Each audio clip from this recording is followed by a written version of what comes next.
Hi, everybody. Welcome to Fight Net Radio. Lee Honish, Andrew Lapche, Miguel Antonio Barragan, bringing you the wonderful world of boxing. That's what we do. That's what we talk about. In fact, we were talking about it just before the show.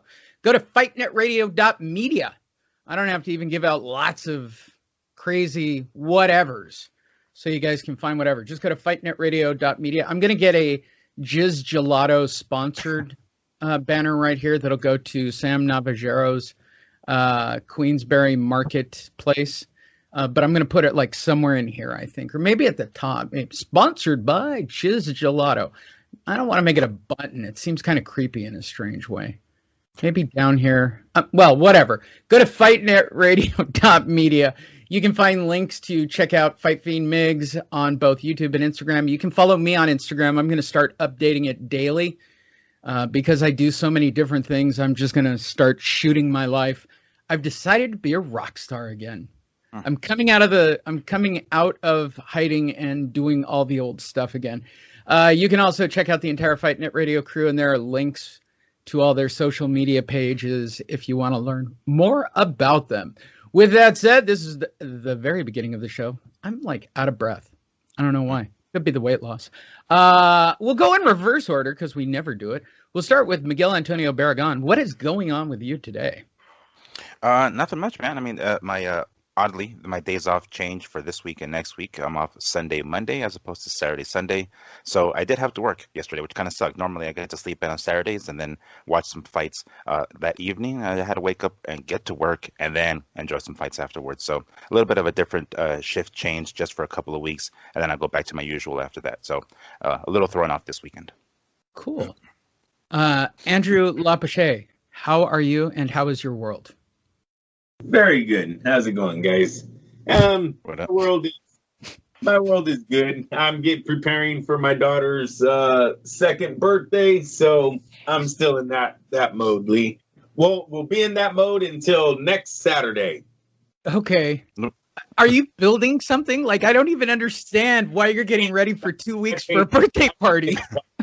I painted the patio yesterday. I'm doing the trim around the house. Trying to get the cement guys to pour on, I think it's Thursday, it's scheduled. Yeah. Oh, so funny. So funny. Somehow I pictured you like digging a pool for her birthday or something really ridiculous, which would have even been funny for my universe. Would have been great, Andrew, if you were. Give ideas, Lee. Is there enough room in the backyard for a pool? If for the party, a smaller one, but we're getting a jumper now, so I don't know. No, I was talking permanently. I mean, hasn't that come up with that many kids? Nah. We had a pool before. They're very hard to maintain. We lived in a windy area in Antioch when we had a pool, and fuck, man, you get that thing clean and swear that cover doesn't go immediately over. An hour later, you had nothing but the hillside back. I'm going to tell you why I'm laughing already internally at what you're saying. What that means for those of you who don't get it because you've never owned a house or been the man of the house, that means Andrew had to clean it before anyone got to use it all the time. Cool. Oh my God, that's so funny.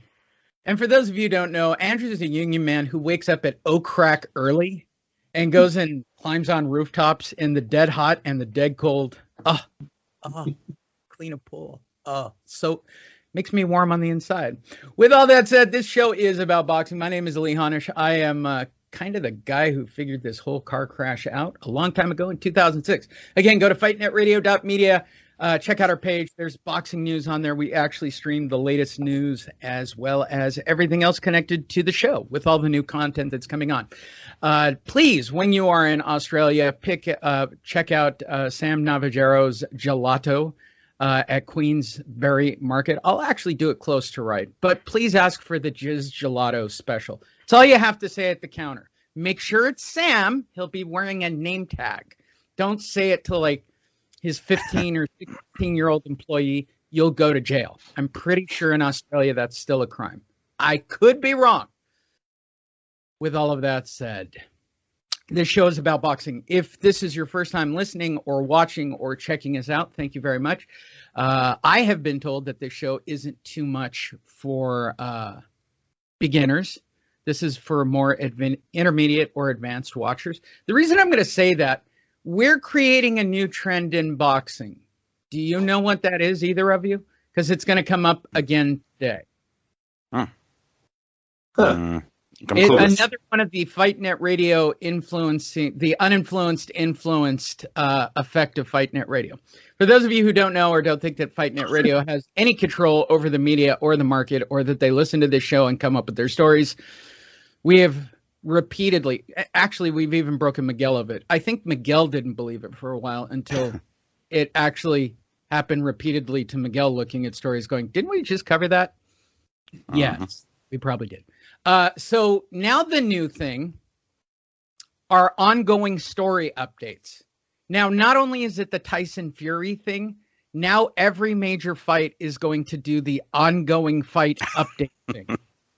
So if you've got a major fight over the course of a week, every day or so, you do a fight update with some ridiculous quote from someone for some reason. This is now a trend in boxing media. It's so ridiculous. Either there is no news to cover, which is also one of my theories, or number two, because we covered it the way we did so that everybody could see it and play it out, I think the writers are now doing... So let's say you're Keith Idec of Boxing Scene. Shout out to Keith Idec. And you've got to cover Pacquiao versus Errol Spence. Your job is to cover that fight. So now on a daily basis, you're just updating it from a different, every single angle, every single day. And everybody seems to be doing this now with whatever fights they have to cover going up to the event. This is like a thing. It's going to happen here today with 3 or 4 stories.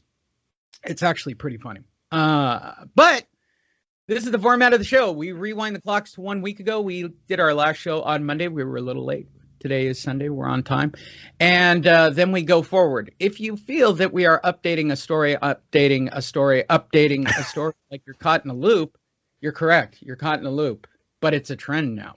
Let's start it right off. Cormier admits it's too risky for MMA community to allow St. Pierre to face off with De La Hoya. Way to go, Daniel. I don't know why he's got to be the now voice. So here are his comments. I got to be honest. I don't know. Okay. What? All right. All right. He said this to Helwani. If you don't know, Helwani's the guy who got fired by Dana and then had to get rehired by Dana because everybody said you're a dick, Dana, for firing Helwani. I think it's too risky for us as a community to have a guy like George St. Pierre boxing Oscar De La Hoya. Great for GSP in terms of money he will make, but too risky because even if I don't, even at Dash, I don't know if Oscar's got to be mid 50 at this point. Dash, it's too risky for GSP to go fight him because if he gets beat, if he gets starched, it's a bad look when the greatest fighter of all time is out there getting beat or knocked out or just dominated by a 50-year-old boxer. I don't know if he said this out loud because it's real fucking choppy. I start with you, Miguel, as our MMA expert. Well, you are on this panel. Agree, disagree with Daniel Cormier?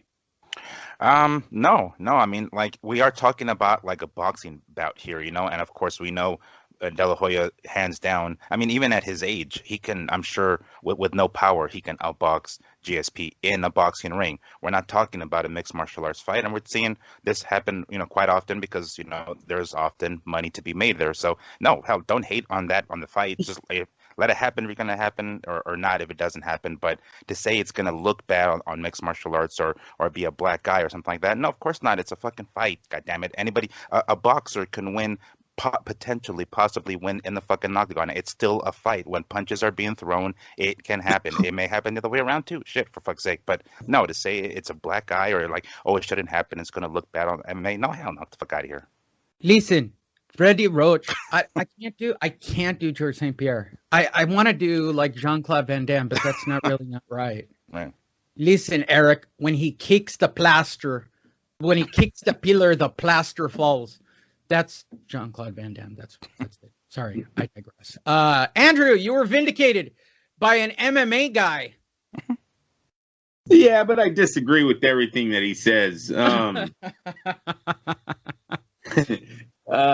Listen, the guy deserves to make money. It's kind of sad that they're blocking him from this fight. No one cares about these two.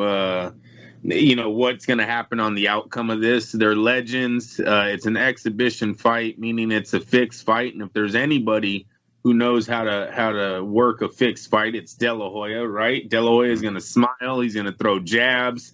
He knows what he's doing in there. This isn't going to be, balls of the walls type combat sport.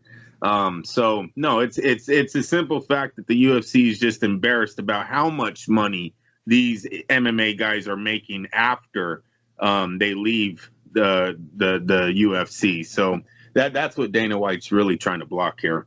Yeah, they're butthurt that they made these guys stars, and that has now allowed them to go elsewhere to make way more money. And now they're like, "Shit, we're gonna get us out of that money."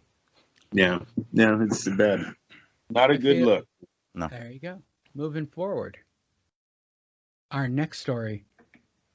Eddie Hearn, Team Fury made 0 attempts to save the Joshua fight. Well, no shit, dude. They had a court order. I don't even know if I need to really read this story, because when I read the headline, all I said was, no shit, dude. They got a fucking it's legal. Like, do you get that? He'll be stripped of the title shit. Like, I think Tyson Fury likes his belt. I could be wrong, but let's see what he had to say. Team Fury made absolutely 0 attempt to try and save Anthony Joshua's fight. 0 attempt. He told IFL TV, I don't believe there was even a conversation. I don't believe there was an offer. I don't believe anything. I don't believe in Beatles. I just believe in me. This is another reason why the whole thing stinks. Bob Arum is aware of the work that has gone into making this fight. And to just call up and say, I can't believe it. It's preposterous. And we're just going to go ahead with the Wilder fight. So cheers, mate. Thanks for everything, and we'll catch up soon. If that was me in that case, I would have done absolutely everything I could to save this fight. They didn't try one thing. That also sits on Tyson Fury because he didn't try and do one thing either. There's nothing I could do about it because, as I said leading up to the fight, the only thing I can control is their team.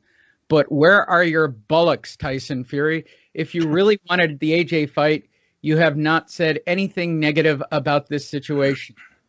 You have not said how disappointed you are. You have not looked at your promoters who clearly could have terminated the contract a long time ago and gone, what have you done? You've cost me $50-60 million.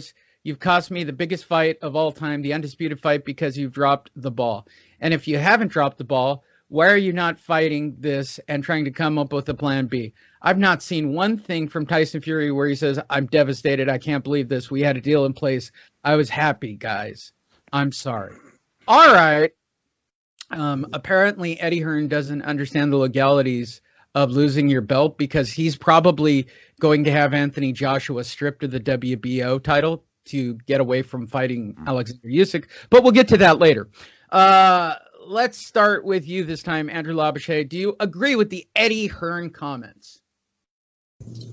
Yes, because listen, they're saying that when Deontay Wilder was unable, I believe the rematch clause had a date that it had to be done by.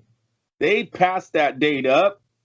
That's why they're saying, why didn't Top Rank go through the right, I think, legal process to get that thing canceled out? No third fight, because really Deontay Wilder wasn't ready for a third fight. I think we all know that. So how this came back, that's what was the big shock about the whole court date and the announcement that they had won the arbitration case was, where did it come from? Like, I thought you guys were supposed to do a rematch months after the initial fight, and if not, that's gone. But here we are. My legs were tired. Huh? My legs were still tired. Yeah, no doubt. But here we are. They're getting the fight. They're all getting paid. Listen, the Tyson Fury's not mad because he's dominated Deontay Wilder twice. Yes, he got dropped, but in Fury's mind, he's dominated this man twice. He thinks he owns him mentally. That's an easy payday. They're going to break the record in Las Vegas again. He's going to become a bigger star in America, which gives him more of a negotiation advantage against Joshua the next time they go to the table. No, this was all played right by Top Rank and Tyson Fury.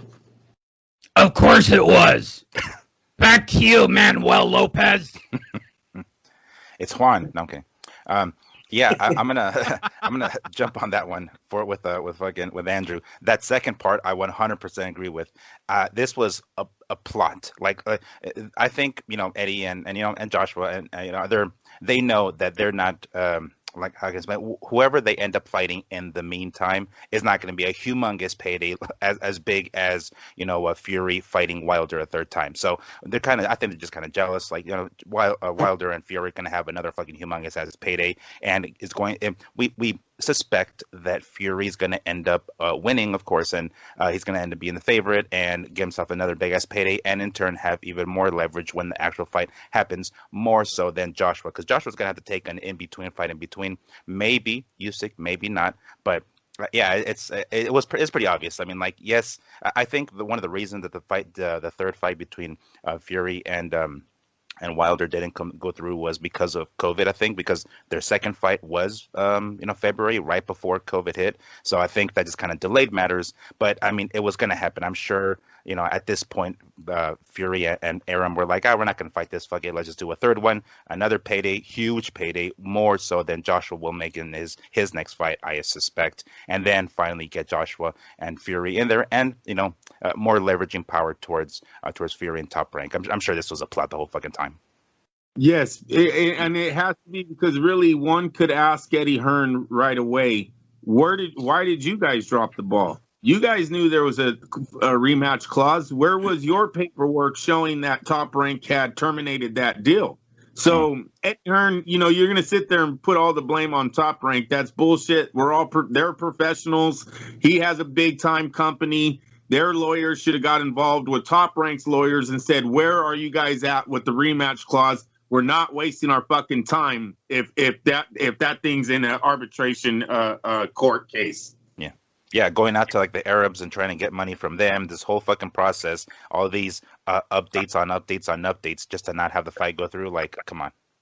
This is a phone call between two lawyers, correct? This had nothing to do with the promoters. Eddie Hearn passes this off to his team. They figure it out. Eddie Hearn doesn't even make this call. So he's got to take some of the blame for all this bullshit, too. Thank you, Jesus and Marrow, or whatever show I'm on. I planned this. All right, my team planned this. I slept through that meeting. Good job, team. Yay. I don't know where Bob came up with this. Please. I'm starting to think Bob is crazier and crazier day by day. Hey, Luis Ortiz. Usyk is too small, Anthony Joshua. You should fight me. By the way, this starts a trend of heavyweight fighters who now say that your opponent sucks and you should fight me. This story will reappear in many forms coming up shortly. Luis Ortiz, remember him? Yeah, that Luis Ortiz, the guy who got knocked out by Wilder. I had been trying to get in the ring with Dillian Whyte, but he refused to fight me, so I went to Andy Ruiz after the fight, but he said no because he would need another tune-up fight. So now this Joshua versus Theory thing can't be done. I feel that me and Joshua would be an explosive fight. There you go. There you go. Let's just call it right what it is. Luis Ortiz wants a title shot. And it's not shocking. First of all, I'll start with you this time, Andrew. Is anybody in the heavyweight division afraid of Luis Ortiz, who's been knocked out twice flat to his face? Well, no, I think we all know that Luis Ortiz is past his prime and he's just begging for checks here, Lee. He has a better shot at just staying with the PBC and trying to get paid to be on their undercards. Kaunaki right around the corner. Yeah. Headline: Luis Ortiz. I'll knock that Pollock out. See, there you go. Now you got to count out the fight, bro. Now you got the fight. Miguel Antonio Barragan. Luis Ortiz, a threat or a beggar? I'll think a little bit of both, honestly. Like, I think even at his age, because of his pedigree, being a Cuban fighter, like he's still gonna have that technique, right? He's still gonna have that. I mean, maybe not so much the power, of course, because generally speaking, it's heavyweights usually have a ton of power. And although he has, sufficient amount, not enough to compete with the high dudes, nor the chin for that matter. But I think it's a little bit of both. I think guys know that it's a risk. It's going to look bad if they lose to a 40-some-odd-year-old, heavyweight boxer. And he has the skill to potentially outbox some of these top guys. So, like, I think to a certain extent, yes, he's enough of a risk that they're going to try to avoid him. But other than that, I mean, yes, he is kind of begging at this point. He's just basically calling everybody who's anybody out just to get back in the ring, get another payday. So I say it's both 50-50. He's Cuban, right? So yes. If he makes a reappearance, can I start doing Tony? Let me check with my woke and sensitivity expert. Can I start doing Tony Montana for his voice? Listen, man. Yes, listen, man. In the bad guy. Yeah. Listen, man. I will knock that fucker out, man. It's not good. I'll work on it. That's right. See if he reappears. Spence opens up as a significant betting favorite over a 150-year-old Manny Pacquiao, as many expected. So let's just cut to the chase of what the betting came out at. He came in at where's the punchline to this? I thought I saw it. It was like early in the headlines. Where is it? Plus 350. He's a 3.5. 4-1 dog in the fight. I'll stick to it. Manny Pacquiao's winning this fight. Errol Spence is still broke. 4-1. 4-1 is the opening line. 3.5, 4-1. Yada, yada, yada. All right. I start with you this time, Miguel Antonio Barragan. 4-1? About right? About right, yeah. I mean, I'm sure it's going to close up as the fight approaches, but right now, yeah, I'd say so. Have you changed your thought process and joined the winning side of betting on this fight? Have I changed my? What do you mean? Yeah, you picked Errol Spence. I'm not gonna let you forget that. Oh, shit. No, I'm still picking Errol Spence. Hell no, I'm gonna go with that to the grave, son. Andrew Labouche, Miguel Antonio Barragan is still deluded about this fight, so I turn to you, Andrew. 4-1, about right? No, you're gonna see those odds come dead even for both fighters when this fight goes off. Vegas is doing that. They're setting up the Manny gamblers. Those guys are all putting their money down right now. The fight, yes, Spence is a favorite. He won't be this big of a favorite when the bell rings. So Vegas looking to make a lot of money on the early gamblers for Manny Pacquiao. Andrew, have you changed your mind about who will win this fight? A slight favorite. I'm going to give Spence still Lee, but not wouldn't be surprised if the legend somehow pulls this off. You're absolutely right about the accident and where he is mentally, physically right now as a fighter. So a lot of questions will be answered on that night. Slight favorite by decision. I'm going to say it again, Miguel. See how he hedged his bet? Smart guy. Fury promoter fires back at Eddie Hearn over the comments he made 2 stories ago. I love doing that. At the start of this year, all parties involved in the fights, promoters, managers, all signed a contract as to how the negotiations would take place. In that agreement, there was a clause that was made very clear that there was an arbitration situation going on as far as Tyson is concerned. So everyone was aware of it and that we were awaiting the outcome of that, said Frank Warren. There was another clause in there regarding confidentiality and that we would make an announcement together so that we would be on the same page. Within a very short space of time, Eddie Hearn breached that agreement by making announcements every single day. Not every week, every single day. Okay. That was totally untrue. The fight wasn't done. It wasn't signed. And every time I did an interview, I just said the truth. All these announcements that were being made on a regular basis daily by Hearn, I don't think helped the cause and caused a lot of confusion. Shelley Finkel and Al Heyman, who work with Wilder, were not interested in remuneration. Remuneration. I'm gonna guess this is getting paid off to get out of the way, right? Mm. Do I have to Google this? We might have to. Remuneration. That's a good word, Frank Warren. Good word. We've got to go to the Google search on this one. What? The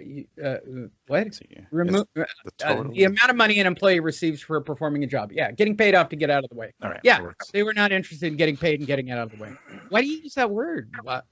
Step side money. Okay. Yeah, that would be his job at that point. Remuneration, which is now going to become today's drinking word, remuneration, and said that. And if any of you are sitting there going, "Yeah, I knew what that meant," fuck you, you did not. All right. I probably have the deepest vocabulary of anybody on this show, and I'm telling you, that's a deep motherfucking cut, all right? 5 syllables. That's big. I tried to stop at 3 or 4 syllables. And said they wanted to fight. It probably didn't help that the disparaging remarks over the last couple of years Eddie Hearns has made about Shelley, and all that has called him. I'm sure he wasn't looking to do him a favor. All right. Oh. Usyk had written to the WBO and subsequently all parties concerned, saying that they will be suing if the fight goes ahead. So even if we won the arbitration, we would still be sued by Usyk. There would have been action, and they would have been looking for an injunction to stop it. So that wasn't dealt with or brought to anybody's attention. Pot, kettle. By the way, for those of you going, what? Pot, kettle. Pot calling you kettle black is the term. And all of that from Hearn. 1 minute he is telling everybody I'm not involved at all in the negotiation, and now it's my fault. All right, Andrew. Now that we've updated the story 2 stories ago, does it make more sense now? Yeah. Cool. Miguel? Was that Eddie Hearn that said that he was involved in a negotiation, but it's not his fault? He's saying. No, this is Frank Warren. Oh, Frank Warren. Okay, gotcha. No, yeah, same opinion. Hasn't changed. Listen, it's these English fuckers. I had the deal done. There you go. Thank you, Bob. It's always up to Bob. Teofimo Lopez, George Camboso, musical acts announced for the event. Why am I putting this up? Because really, I actually had a Camboso story in for this week, talking about how he was going to beat Teofimo Lopez and he was going to show the world, and that Teofimo Lopez is fake and this thing he's doing is all fake and he's really not this tough ass guy. Listen, at the end of the day, Cambosos is the only one who believes that Cambosos can win the fight. So I'm just skipping right over that and cutting straight to what musical acts we have this time around. Triller Fight Club announced today the ticket prices for Fight Club Greatest Showman. There will be a full concert prior to the actual boxing card. Representing Miami's first full open seating event during COVID, Triller Concert Series will see hip-hop superstars Meek Mill, Latin stars Mike Towers. I'll go to our sensitivity expert on this one. Is there anything Latin about M-Y-K-E, Mike, and the last name Towers that I'm unaware of? Perhaps it is just my lack of translation skills. If I had to pick something, it's the utter misspelling of Mike. That's the closest thing I could think of, Johnny Gonzalez with the H after the J as opposed to after. Kind of one of those things, I suspect, but I could be wrong. So this is really Miguel Lopez, Yes. Probably, who is Or now Michael. Mike Towers. Yeah, exactly. I don't think he wants to be known as a Latin star if he changed his name like that. I'm just going to No, go out on probably not. reggaeton artist Lune, performing a full set concert prior to the start of the Flight Club event at Lone Depot Park. Wow. Lee, Right. Lee, a quick correction. It's reggaeton. That's what they say. Reggaeton. Thank you. Yeah, So reggaeton, is that the Latin version of reggae? pretty much, yes, with a Latin spice to it. With more accordion, I would guess. Surprisingly, not as much, but I'm sure there is some in there. This lineup will be as good as the best of the festival, said Triller Club partner Snoop Dogg. For the first time ever, we're offering fans 2-for-1. Come see an epic world-class concert followed by this year's most important boxing event. All right, I guess that's the question. None of us are interested in the concert, remarkably. So I'll start with you this time, Miguel. Is this a must-watch fight that I just don't understand? Because I think Teofimo's going to fuck this dude up bad and quick. No, absolutely not a must watch. Would I like to be watching it? Interested in watching it? Yes. Pay for pay-per-view type of watching it? No. But I mean, it's something, of course, I'm going to be interested in. Of course, after last night's results, which I'm sure we'll get to later on, having the potential fight down the line with Teofimo Lopez and the future story that we'll have here shortly. The fact that he continues winning or is going to need to continue winning to continue building that fight up, important in that sense, I guess, for the overall weight division. But beyond that, no, not really. Andrew Labouche. Is this a must-watch fight? No, it's not a must-watch fight, and Triller is going to learn that the hard way. It's a boxing. They're going to lose their ass on this thing with all these music events signed. They're paying for that. They're paying. They overpaid by millions, you guys, on the main event already. Okay, so they're not just a few. Oh, we're $100,000 in the hole right now. We can make that up and no, there are millions of dollars in the hole right now on this event, and it's not going to make it. Holyfield didn't spark any kind of interest at all in the public. That's why he's not even on the card. They probably couldn't afford it after they seen how much people didn't give a fuck.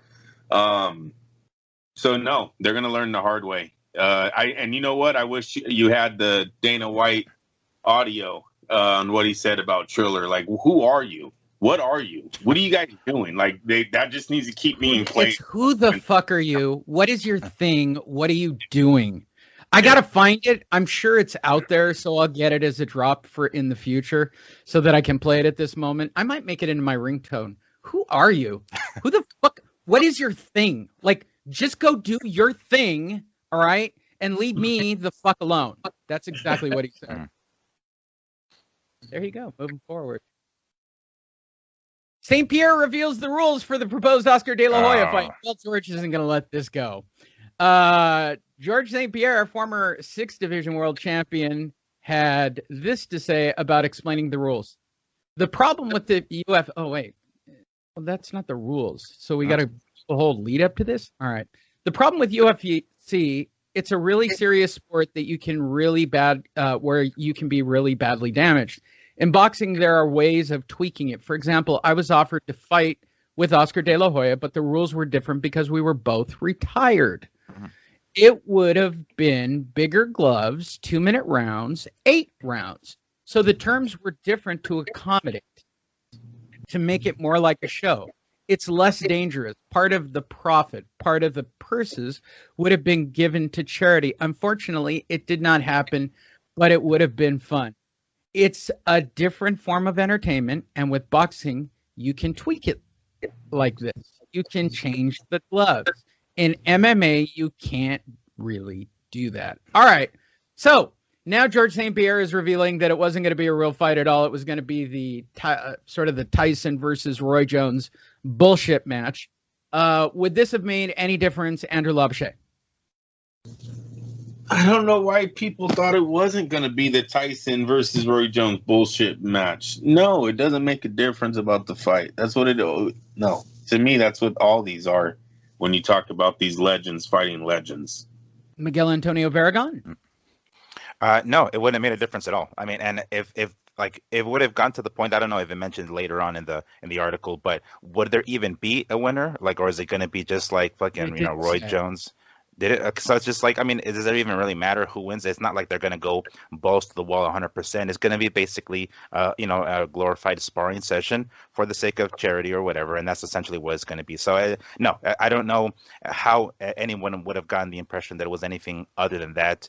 We saw firsthand how it would have been. If we were fooled once with the Tyson and Roy Jones, we're not going to be fooled again. We know this. People who are in the know are going to know. People who aren't in the know should have found out in that first fight with Tyson and Roy Jones. All right, let me propose a rule change because I believe that the 2-minute rounds is actually in favor of De La Hoya, who's clearly not going to get in shape for this fight and probably wind up from a hangover the night before. If it was 5-minute, 5-round boxing match, right? Now do you change your perspective? Does St. Pierre have a shot? Yeah, right? Now it's a fight. Now, I mean, but I mean, like, let's be real here. These boxers, they go for fucking rounds. When they spar, they don't just do 10 or 12 rounds. Like, they do hella fucking rounds. So yeah, granted, they're a little bit longer. Huh? We're talking about Oscar De La Hoya, the man who got drunk on national TV. Yeah, I don't. Okay. Oscar possesses something George St. Pierre never has, and that's called a left hook. That was shown again last night. When these fighters that have these certain weapons that are legendary, and Oscar had one that was legendary. His left hook was a thing of beauty. No, he's going to land that shot, Lee. And St. Pierre has nothing. This is if they were really fighting. Once again, I think they're totally fucking in there smiling, throwing jabs, and having a good time. But when we're talking about two guys legit boxing, not MMA, boxing, Oscar possesses something St. Pierre's never had, and it stops right there. He couldn't get past 5-minute rounds. He wouldn't get past. He wouldn't go 5 rounds. The left hook stops that fight, bro. Like, seriously, right now at this age, the left hook stops the fight. Now, if he can take him to the ground, well, then St. Pierre possesses a lot of things Oscar's never seen. Fight totally changes. But in that moment of the first ding, ding, stand up, throw blows, no, come on. He ain't going no 5 minutes, bro. You realize how much of the news this actually dominates now trying to make these matches? It's really kind of ridiculous. Hey, update, Shannon Briggs. Fury can't sleep on Wilder. He hits sickly hard. Triller? Let's give Triller a business idea. Get a fucking octagon and make it an MMA legend versus legend. Stop the BS. If you really want to make money off these guys, 2-minute rounds, legend versus legend, all-out fights. And then let's see how many boxers are willing to step up to the plate and face these guys. I'm thinking a lot, but who knows? But that's what, if Triller wants to do anything, that's a good business to try to start. And that's it. Go ahead. Yeah. You know what? Actually, just to jump on that real quick before we move on to the next subject, that is a killer fucking idea, because one of the main reasons that every boxer says they wouldn't step into the octagon is because there's not enough money in it to even take that fucking risk. They don't even want to go that far, because even if they end up winning, they can get a cracked fucking orbital bone from an elbow to the face. So they don't want to do that. But if Triller is willing to fork up the cash the way it appears that they are doing, maybe that would lure more of the fighters. Granted, not active fighters, but still something along those lines. And really, and seriously, if we're going to be serious about it, they only need one night to make a lot of money. They need 2 fighters, one night, and this could explode and snowball into something a lot bigger. But they don't need to think. They don't need to think about a business right now. They need to think of one night, one fight. Can they pull it off? And like you said, overpay and get it done. I would definitely pay money if the 2 fighters are legit. I would definitely pay big money to watch this shit finally get answered once and for all. I'm not talking about fucking a lightweight now fighting as a fucking heavyweight against the guy who was always a heavyweight. I'm not talking about 2 legit boxer MMA guy that everyone agrees they're the same level of age, everything on the table. Let's go. I would pay. Moving forward, back to the heavyweight division to update the update of the update of the update. Shannon Briggs, Fury can't sleep on Wilder. He hits sickly hard. I'm not going to read the story. I'm just going to make up my own quotes here because it's funnier that way. Shannon Briggs, for those of you who don't know, is the guy who shows up in... There was even one crazy rumor this week that he's going to fight Klitschko. Yeah, I saw that actually float around for a period of time. I couldn't get any verification on it. The reason I bring it up, I want to believe that in this article, which I am now going to hypothetically read. Listen, Tyson Fury can't sleep on Wilder. Wilder hits sickly hard. In fact, he should fight me. I'm a much easier fight, and that'll get him to Anthony Joshua. Reaction, Miguel. to those quotes? I don't think I listen to a damn thing that comes out of Briggs' mouth anymore at this point. That dude's gone. I don't give a rat's ass what the hell he has to say. I don't even know why they're interviewing. I know like, that what, he didn't they just say what I recognize his just face? said, but somehow he probably worked in. I guarantee he worked in Somebody Should Fight Me as a tune-up, right? Yeah. I just He's gonna have want to to get cut to something the in there for chase, himself. right? Yeah. Andrew, are you still surprised Shannon Briggs is trying to make himself relevant? At this point, he might even be happy to be a sparring partner of one of these guys. So yeah, he's doing all he can to get on the good side of whoever, Wilder, Fury, whoever he can. So not impressed at all. And by the way, as an update for Shannon Briggs, the one story that I saw about him possibly fighting Klitschko, he's the only one who had comments about possibly fighting Klitschko. And his comments were, yes, we've definitely discussed it. He didn't say what decade, actually. So there you go. Moving forward, John Jones hires Richard Schaefer as new advisor. Why is it that every time I look at Richard Schaefer, I just think of the fucking kid in school that you want to beat up? That's the only reason I brought up this story. I don't really give a fuck who John Jones hires as his. It has no bearing. It's really about Richard Schaefer being a fucking hemorrhoid in sports and being that dick guy from school who would tell on you to the principal, right? I start with you, Andrew. Am I getting a bad read on Richard Schaefer? Is deep down he a good guy and possibly a humanitarian? Yeah, no, come on. We all know he's a snake. One thing that I think John Jones is missing is since De La Hoya fired Richard Schaefer, he really hasn't made that much noise in the boxing world. He tried doing the tournament, right? The World Series thing here in America. That kind of fell through. Those contracts fell through. Some of their fights weren't even shown here.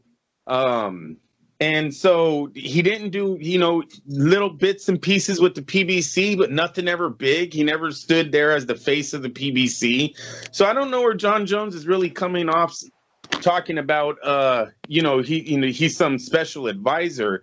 Richard Schaefer had an endless amount of money, right? Checkbook when he was with De La Hoya and Golden Boy. When they first opened up, they get to sign everyone basically in the boxing world. And most of the fights they did great on was because of De La Hoya and Floyd Mayweather. It had nothing to do with Richard fucking Schaefer. So, no, I think he totally missed this one. I don't know where these two met up in some bar and were talking to each other. And Richard was he's a banker, so he's probably got a fast mouthpiece on him and was able to swindle his way into John Jones's life. But Jones really needs to sit back and look at what Schaefer's done since he's left Golden Boy to talk about he's some power advisor here in boxing. I think that is untrue. In grade school, did Richard Schaefer eat paste? No, he was probably always the smart kid. No, he was probably always. I don't think he was eating paste. Miguel Antonio Barragan. Richard Schaefer, good call for John Jones? Didn't get laid until he was a banker, probably. There we go. That one I like. Definitely a virgin on prom night. Yeah.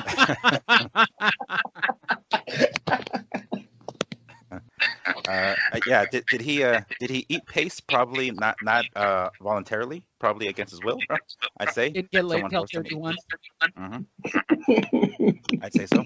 I think. It really because of his experience. I think, I guess his history with Golden Boy. I think that kind of caused John Jones to have like dollar signs in his eyes, and he thought, oh my gosh, this guy can probably get me. Well, as long as John Jones is in the UFC and whatever contract he has in the UFC, I don't think this is going to matter.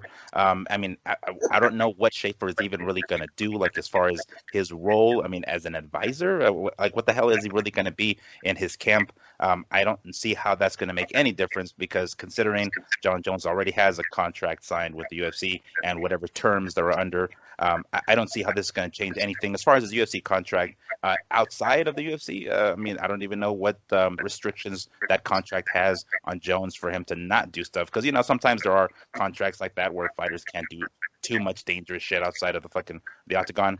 But I don't know. Like I don't see when I read that I was like, huh, okay, does he like fall into the the Kool-Aid. Like he's thinking, Schaefer can actually get him some more money somehow. I don't know how exactly, but I don't know. This seems a little sketch. Did he not get laid until the age of 31? I'm gonna get a little bit more credit. I'm gonna say 29, but that's about cool. it. Cool. Over under at 29. Cool. Yeah. Let the betting begin. By the way, add your comments down below. With John Jones's history, this could be a simple guy who's supposed to monitor his professional career, know when his court dates are, his drug tests are, his interviews. John Jones has a lot going on in his life. Maybe that's what this is all about, and really not about the money side. A very expensive errand boy. That could be what Schaefer is. So what you're saying is Richard Schaefer's a bitch. Yes, very much. He's a paid bitch kind of man. Yes, sir. Cool. Good story. That got way more run than I thought. Christina Cyborg, don't call me a man, is interested. Didn't she legally change her last name to Cyborg finally? Interested in Katie Taylor clash, backs Shields to do well in MMA. Chris Cyborg, through her broken English, had this to say to Sky Sports. I believe Clarissa will do great. She is young, has time to learn a lot. She has amazing skills in boxing, and every MMA fighter starts standing up. Her opponents have to be very careful. Scott Coker said, maybe we do one boxing fight and one MMA fight, she said. I don't have a problem with that. If I have time to train for boxing, I will have no problem. I love challenges. Boxing is one of my dreams. I know Katie Taylor is skilled. All right. Cyborg is now becoming a delusional man. Is there any universe? I'll start with you, Miguel, because you're our MMA expert and also as interested as I am to find out if she actually has a vagina. Katie Taylor or Clarissa Shields would, my opinion, I'm not an expert, I think would wipe the floor with her in boxing. But I could be completely wrong. No, I don't think you're completely wrong in the slightest. I'm pretty sure that either one of those would, more so Clarissa. I think Clarissa has a little bit more pop than Taylor. So maybe I might take Taylor a couple of rounds, not too much. I don't want to completely, discredit Cyborg because she's got pop herself. But man, she goes in there like Vanderlei Silva, swinging with her chin wide open in the air. No, she wouldn't last any rounds with these guys. Maybe a couple with Taylor, but Shields would mop the floor with her so bad it'd be bad. Andrew, does she have a chance? No, she doesn't have a chance. I think her and Clarissa have already sparred. That's online, and Clarissa was kind of getting her in the sparring. I know that's not actual fighting, but but it's an idea. It gives us an idea. Yeah. An idea, exactly. Unfortunately, for the women's side of the MMA combat world, we've already seen this mega fight between boxing and MMA, and it happened with about two female fighters that you can't get any bigger in their respected sports. And Holly Holmes was a multi-champion here in boxing, undefeated, I believe she was. And her name just left me. Who was a young lady from the MMA? Ronda Rousey. Yes, yeah. There you go. Sorry. Ronda Rousey was as big as, Mike Tyson, they were fucking calling her. She was on the Ring magazine for De La Hoya. That fight was huge. We seen it. So I don't know if Shields, Taylor, and Cyborg can even come close to that. I really wouldn't be interested in seeing this on that side again play out again. I'm more interested in seeing finally the two men get into the ring, best in the world in both sports, and do it. Okay. Now, that's the reason I did that story for our producer, Sam Navajero. Now let's do this story for the way Lee wants to do it. And I don't think Andrew can participate because someone will probably leak this back to his wife. Are you ready, Miguel? I'm ready. F, marry, kill. Katie Taylor, Clarissa Shields, Christina Cyborg. Oh, man. Yeah, right? It's a good one. Yeah. You know what? I'm going to go with Taylor Mary because she seems like she's nice as shit. No doubt. Right? I agree with that. I too am intrigued if whether or not Cyborg has a dick or not. So I'm gonna go with fuck on that one, just to find that out and eliminate all doubt, and then kill Shields. Well, I'm going to tell you why it has to be Cyborg as the fuck partner, because I'm not sure you can kill her. Yeah. He is a cyborg after all. Yeah, it's a valid point. There you go. See, I kept you out of that, Andrew. Aren't you proud of me? Thank you very much. Well, moving forward. Progress. Taylor rematch has to happen. People keep telling me I really won that fight. Oh, so is this a new trend in boxing, by the way? When you lose a fight, you just say that you didn't really lose the fight because people told you? I thought scoreboard and scorecard mattered, and that's all that there is when it comes to scoring and the outcomes of fight. But hey, fuck it. I'll start with you this time, Andrew. They've been doing this for a while. It's just social media allows them to put it on a bigger stage now. All right, now that Josh Taylor's got his collective shit together and Progress made it through his easy walkthrough fight, is this what's next for Josh Taylor is really the question. No. If you look at what Top Rank is saying, it looks like they're already in negotiations with the Terrence Crawford fight for later this year. So no, Prograis is not, and Prograis fights under the PBC now. So I'm sure that Al Heyman isn't going to let that fight happen with Josh Taylor. Prograis hasn't even really started fighting Al Heyman's guys yet. He usually doesn't let them go until he's done using them himself. There you go. Miguel Antonio Barragan. I don't know. I think Regis is like I guess a free agent. I suppose. I don't know. Is he with PBC? I thought he was fought on the undercard for a hot second. He was right? PBC as a free agent. Then he did the Triller event, right? Yeah. He's technically a free agent. I suspect, right? So I think that's one of the reasons why he's calling this out. The scorecards to their first fight was 112, 117 for Taylor, and then 115, 113 for Taylor, and the other judge had it a draw. So I mean, on the scorecards, it looked a little, lopsided and then a little bit close.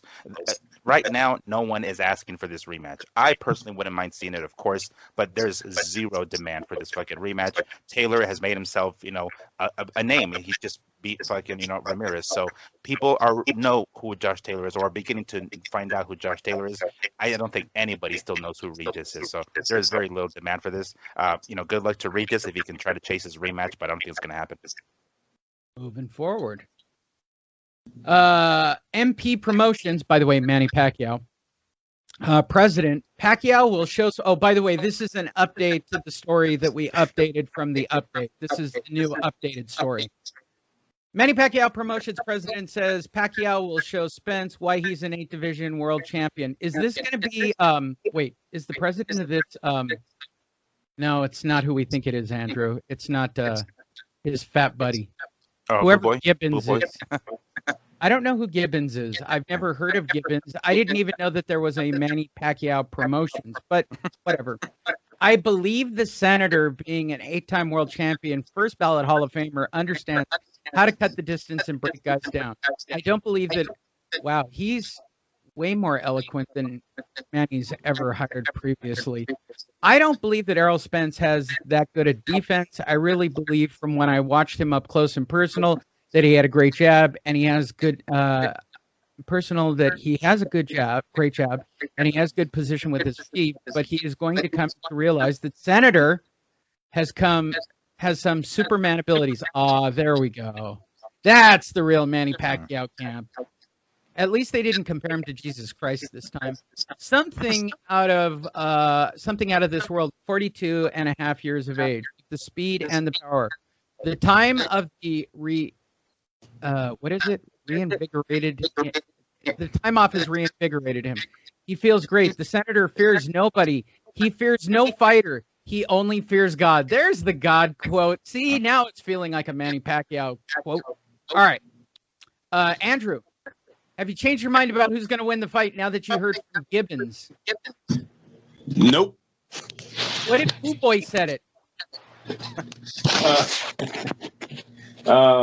Nah, I mean, listen, we'll see what happens as the fight gets closer, Lee. I like how, you have a room for doubt where if Spence never gets in the accident, this is a wipeout. He's the favorite going into this thing, but I think with the accident there, there's room for Manny Pacquiao, but it's an uphill battle. Lee. I love the screaming in the background. Sounds like a horror show there. Miguel.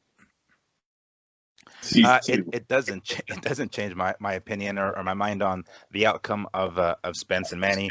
To some degree, the fight with Danny Garcia for Spence, I mean, did kind of take away a little bit of that doubt of how bad the accident was going to affect him, because he didn't really have to fight Garcia. He could have fought someone of lesser talent, and I don't want to Isn't Mikey hold Garcia really lesser talent? No, Danny. I mean, Danny. His most recent one. Isn't he? Is what? Isn't Danny Garcia really lesser talent anyway? Yeah. Oh, yeah. He is. I say he is, but he could have gone with somebody who doesn't have as heavy of a fucking left hand, that could potentially tag him or something. But he went there anyway, and I want to give Danny Garcia some credit. So to some degree, that did take a little bit of the doubt away of the accident, how it's going to affect Spence. But not entirely. That is still kind of over his head, but even still, I don't see Manny winning this one, so it doesn't change my mind. No. We'll see when Boo Boy comments. Hey, Dillian White, Usyk has looked terrible at heavyweight. He has no punching power. You know what? Let's just cut to the chase on this, and I don't need his quotes either. Dillian White suggests that Anthony Joshua should fight Dillian White now. I start with you, Andrew. The guy with the #1 shot at the WBC is now calling out Anthony Joshua. Dillian White, for those of you who don't know, the most fucked man in boxing, and also in Anthony Joshua's camp. He's not going to get the fight either. Wait, maybe he will. I mean, Anthony Joshua's beaten him once. I wouldn't be surprised by this fight, actually. Andrew, I start with you. Who cares if he does or doesn't get it? What's sad is if it's Eddie Hearn that told him it's possible he might get it, right? If Eddie's like, hey, why don't you go out there and make some noise? Try to get yourself that fight, and I'll get it to it. We all know damn well he's not getting the fight, but let's see who put him up to making this interview is the real story here. Wow. Sad if Eddie Hearn's still fucking with this guy. All right, I got to check with my sensitivity expert before I make this joke. I'm going to make a bingo long-traveling all-star reference. What do you think? Should I go with it anyway? I don't see a reason why you shouldn't, by all means. All right. This is actually what Eddie Hearns had to say. I'm going to read his quotes directly. Listen, boy, what you need to do is go barnstorming. Thank you. I'll be here all week. Miguel. I mean, I think this is another attempt for Dillian to be, relevant still or stay relevant. Yes, we all saw that, Usyk doesn't have as much power at heavyweight. We all kind of know that, but he did fight Derek Chisora, who's a guy like way bigger than him. And, he went the full rounds and he dominated. So it isn't, I realize that they're probably not going to give Usyk a lot of credit at heavyweight because he doesn't have that, one punch knockout power that we're familiar with in regards to, heavyweights. But I mean, he can still outbox the majority of the fucking heavyweights. So it's just like, no, every time this dude opens his mouth, it's like, is it really coming from him at this point? I don't know. I believe you guys. He's gonna fight Usyk when it's all said and done. I don't think Anthony Joshua can put up mentally with what Tyson Fury is gonna do to him if he gets that belt stripped. Seriously, they're about to have the biggest unification match of all time, and now you're basically running from your mandatory. It's probably not going to sit well with Tyson Fury. I would see him going to town on Joshua on social media, which would just crush.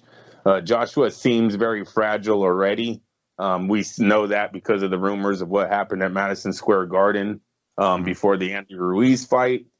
So I think they have to go through with the Usyk fight and defend that title, try to make the biggest match in boxing in UK boxing history. There you go. Why is it that I can't click on anything bingo long and it just keeps going the other direction? Ooh, they have it. Somebody has the movie complete. Wow. I was just about to say that. I'm pretty there sure. It is. There's the barnstorming scene. Oh, jeez. Go barnstorming. Come on. You can do it, Dillian. Get out there and drum up some attendance.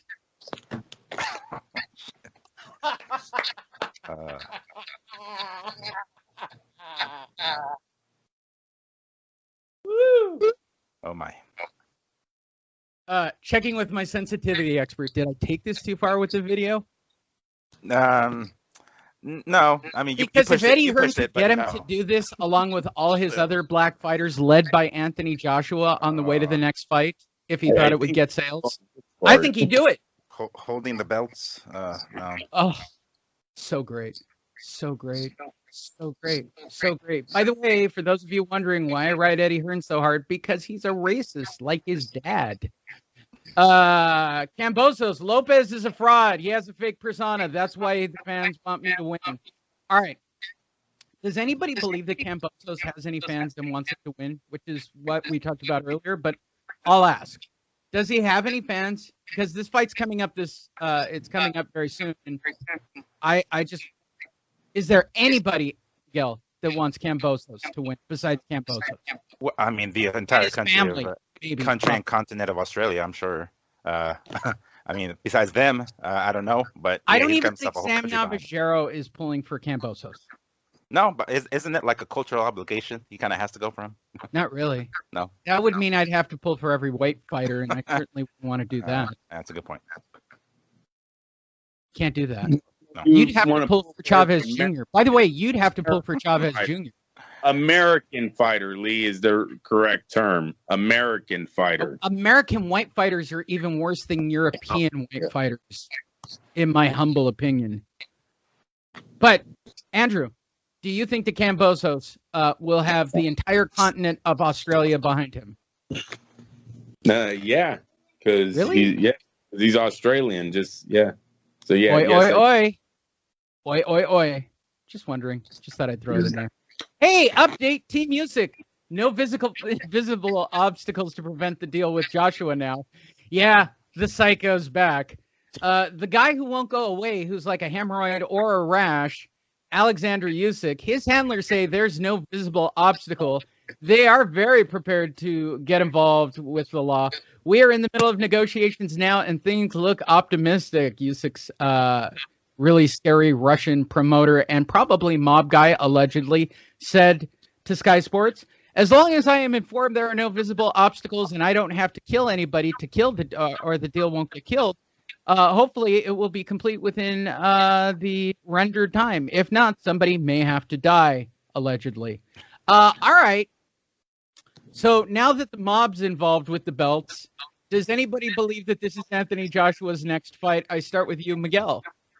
No, I'm sure they're going to find a way around it. And, you know, the WBO, they're not going to, I mean, the potential fight, a unification fight or undisputed heavyweight title fight with down the line with AJ and Fury. I mean, there's just too many things, too much money involved for that fight not to happen eventually, of course, considering that they each continue winning. But no, I'm pretty sure this is, yes, you know, Usyk is going to be an underdog if he ends up fighting AJ, but he's going to be a live underdog, of course, and it's just too much of a risk. I don't think it's a risk they're going to be taking. So, no, I absolutely don't think Usyk is going to end up being AJ's next opponent.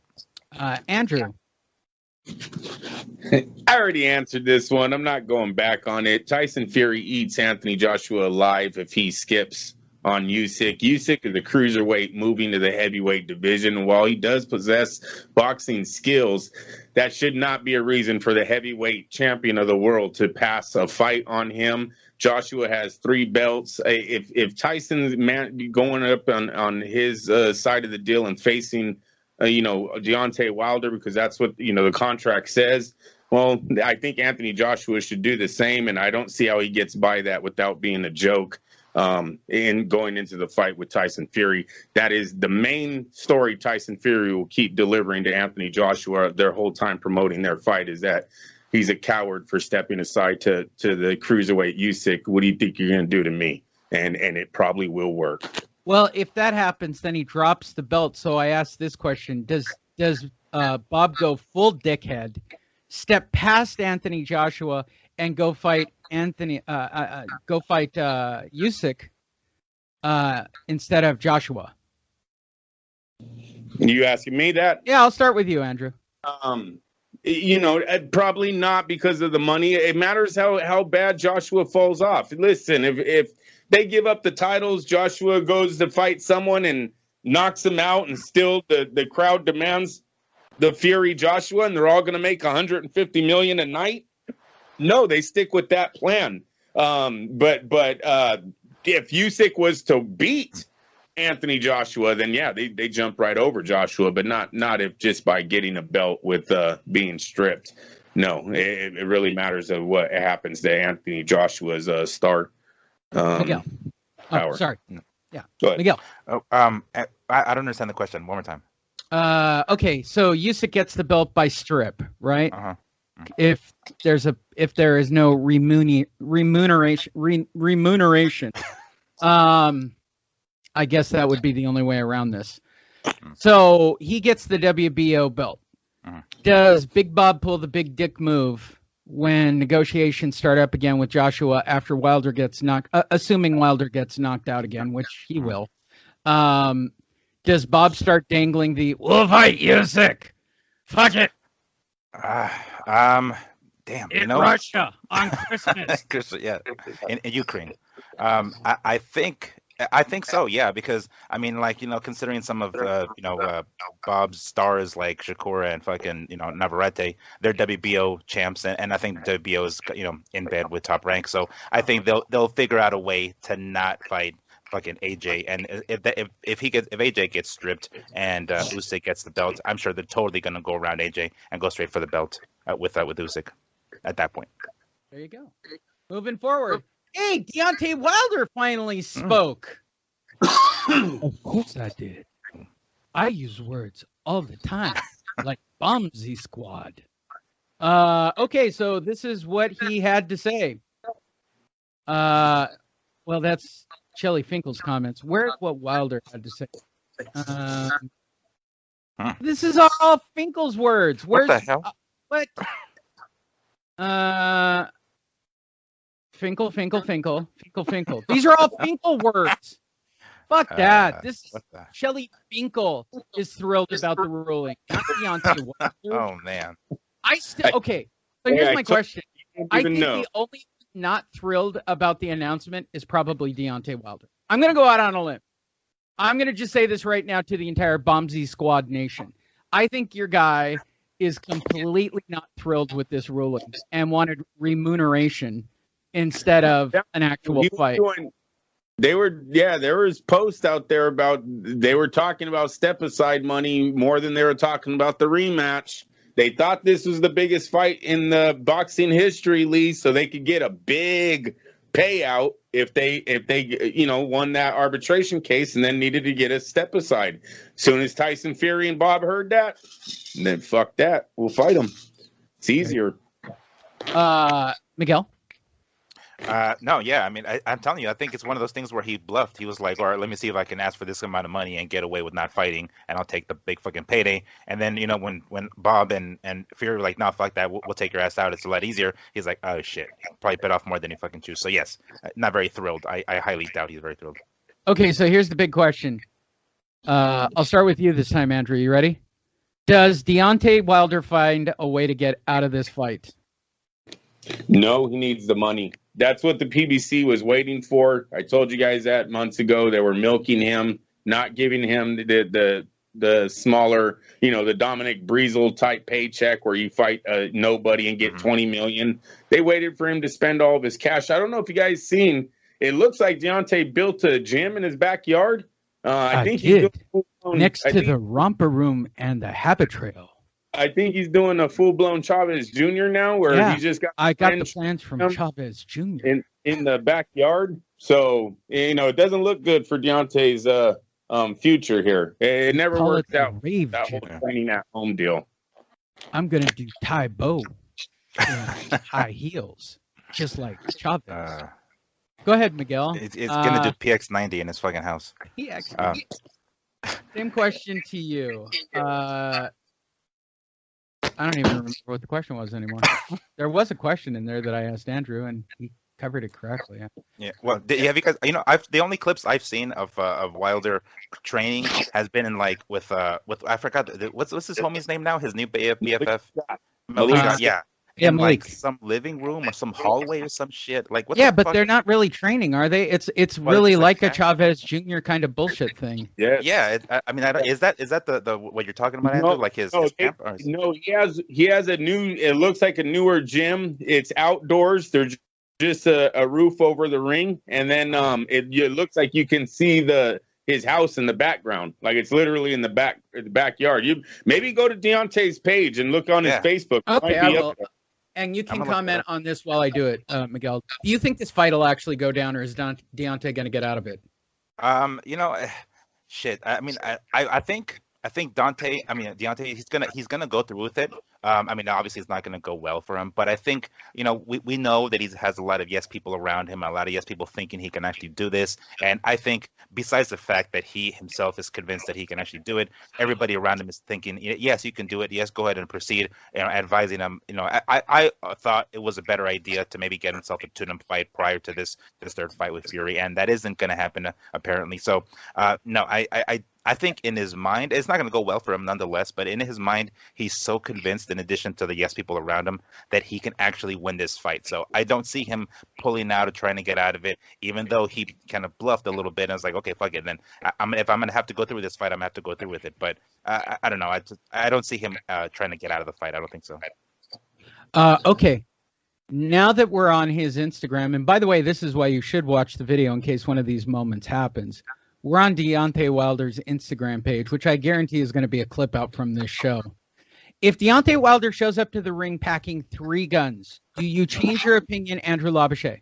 That's how he's training. Now we know what they're training with. Right? Now he's got a shot, right? Literally. I mean, and pun-wise, he's got a shot.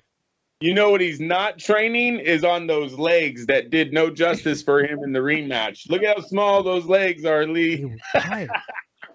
They're tired from carrying these heavy guns. Miguel, Yeah. if he comes back into the ring, does he have a shot? And with a bomb. I think the bomb, the 2 guns, I think then he has a shot, yeah. Okay, let's see what else we can find on this extraordinary Instagram page. Why is it not just skipping right to the next? Oh, there we go. There he is with his skinny fucking legs. Those are skinny fucking legs. Oh my God, they are Chavez Jr. workouts. He's just lifting up wood and like, okay, those are 4x4s. No, that's 1 railroad tie. It's 1 railroad tie. That's actually heavy. George Foreman used to go uphill with the Jeep tied to him, Lee. I know.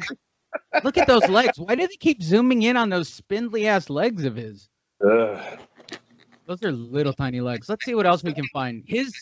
This has become a. There it is. There's your outdoor gym. Oh my God, it is an outdoor gym, literally in the woods. And see, it's not completed right there because the one that I seen, it's completed. They have a little roof over it, and yeah, it is in the woods though. So I believe you are onto something there. Wow. It's just not. His fighting style hasn't changed at all. It's still rather shitty, even in sparring. He doesn't throw punches. He's all move this way, throw a right hand. What move is that this way. fake jab? Hold on. There's so much to unwind about this. All right. That skip jab up in the air that pushes Malik back, but not at him. Malik screaming at him to do something. I can't imagine what, because he's not doing anything. There you go. Pretend to throw a punch. Okay. This air punch, this air jab thing he does, where he just jabs twice up into the air that's coming up, is mind-boggling to me. And I think that they clipped this to look good, but Jesus Christ, he looks shit. Uncomfortable as hell, like on his toes. Like we know he plants his feet when he throws that right hand, but he just looks so awkward when he's on his toes. Is he trying to learn how to be like a boxer? Maybe I'm wrong about this. Andrew, is Deontay trying to become a middleweight or something? Well, look, whenever someone takes a defeat, they usually try to change up something, right? And I believe him and Malik Scott have pointed to that on their social media, that there was going to be changes happening. But most of the time, Lee, these guys, once they're punched, right, they go right back to what got them there, what they know. And Deontay's no different. He's 34, I think, years of age. No new tricks are coming down the pipe. And does it look like Malik Scott shit in his pants? I digress. I won't get out the Wonkastrator for that one. More video. Now still photos of them. Don't get me wrong. Malik Scott is a big motherfucking dude. I'd be afraid of him in an alley. He looks like he has a small penis, but Fucking Lee. there we are, back in my, I guess, bedroom that's been converted into a gym because my wife left me because I couldn't win against Fury. God, wouldn't. Oh no, there's his woman in the corner on. They're still there. One defeat doesn't lose you everything, Lee. He's still making $45 million. She's in not his even next. paying attention. I love the fact she's on her phone. Oh, she's like swiping on some Tinder app. She's like swipe, swipe, swipe. Is anybody else going to let the fact go that there is a white woman in this place on a... Is she black? And this is just a bad angle? Who cares No, what that's she like- Did he go white? Did he?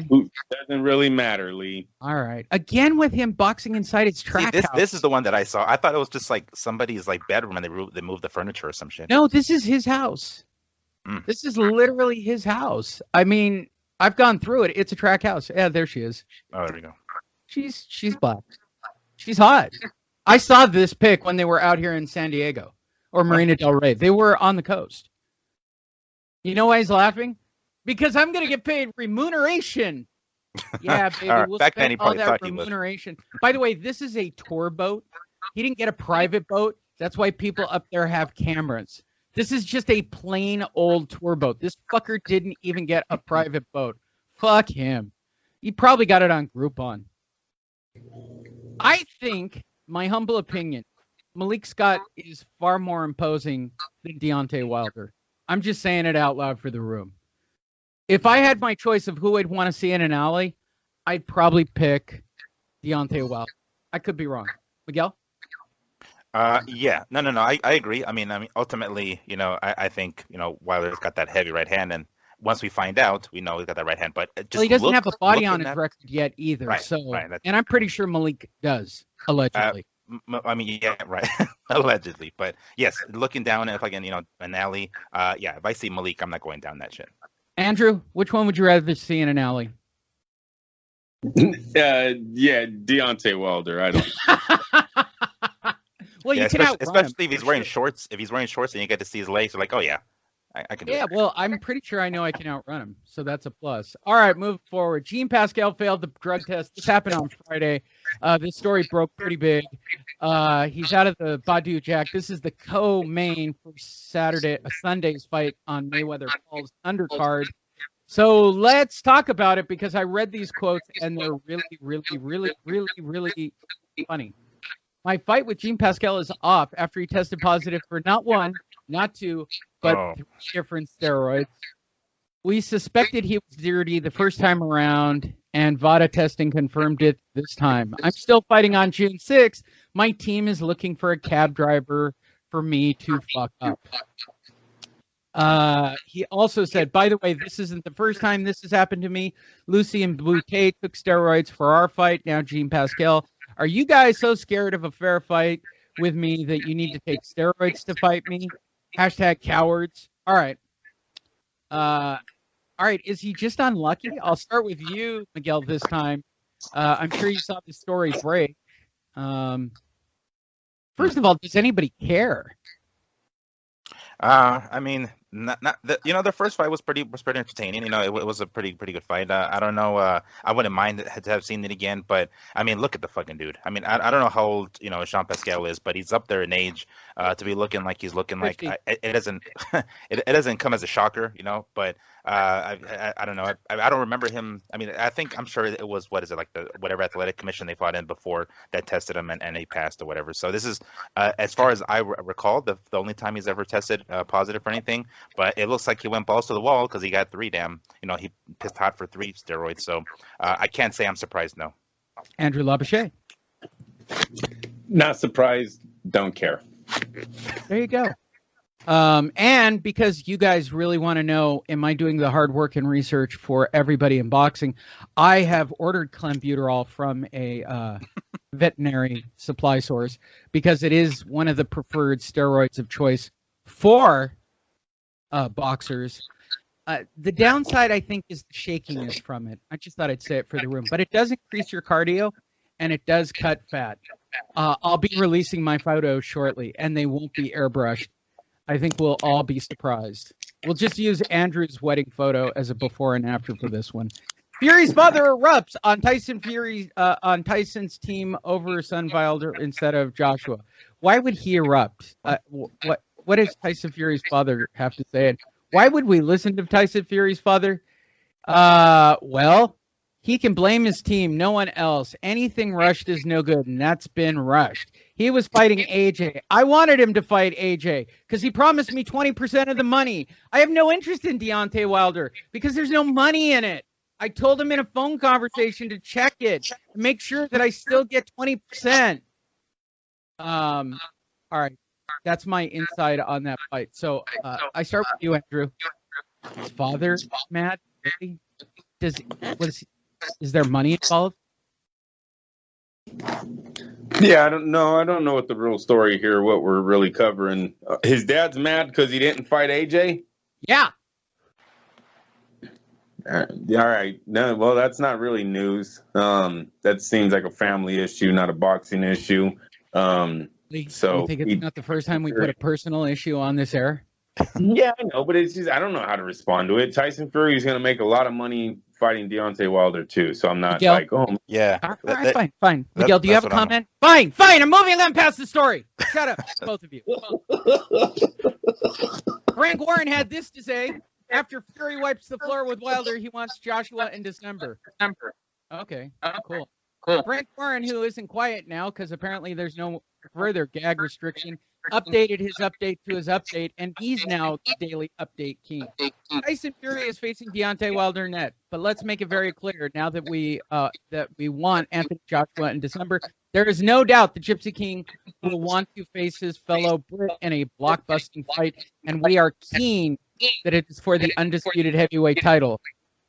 All right, there you go. Is everybody on the same page now? Does that work for both of you? Can I just move on to the next story because I've updated the update? yes, You got my vote. Cool. Moving forward. Pascal on failed drug test. I didn't fail the drug test. By the way, this is going to be his stance. I am shocked and embarrassed. I would never voluntarily take illegal substances. By the way, this is the whole line. I would never voluntarily. Now, there are people who inject me on a daily basis and give me supplements that I am unaware of. I've always fought for a clean sport and continue to do so. I'm one of the first modern boxers to insist on random testing, and I passed countless tests during my 13-year career at the highest level. All right. Does anybody want to bet that his B sample is going to be dirty? I would have blamed it on the steak. Yeah, I would have. I mean, not my the French Canadian steak. In that particular case, Andrew. Why not? If one got away with it, I mean. Yeah. Well, I mean, like we're talking about and 3 different fucking roids here. Yeah. It's like, if you can get caught with one pissing hot for Clan or something, you can blame it on the steak. It's one, right? It's a little bit more believable, but we're talking about 3 different, I mean, I don't know how many roids this was pumping into his body, but I mean, 3 different ones. It's almost like they're not reading the Big Baby Miller playbook. Did they mention? You get to deny on one chemical, not 3. Did they mention which ones? Which steroids was it? That tested the other story, yeah, and they're not any I had heard of, which is fucking crazy. And I keep up with this shit for my own personal health.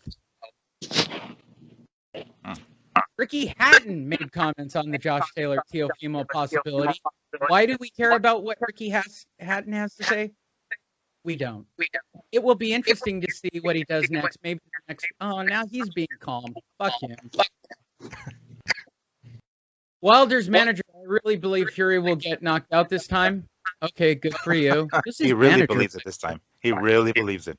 Shelley Finkel. Shelley Finkel said it. Again, Wilder hasn't said a word. Shelley Finkel's doing all the talking. Does anybody believe that Deontay Wilder's going to say a word before this fight? He will. He'll address his Bonzi squad. I'm sure he will address them. Andrew, would you put money on him saying something?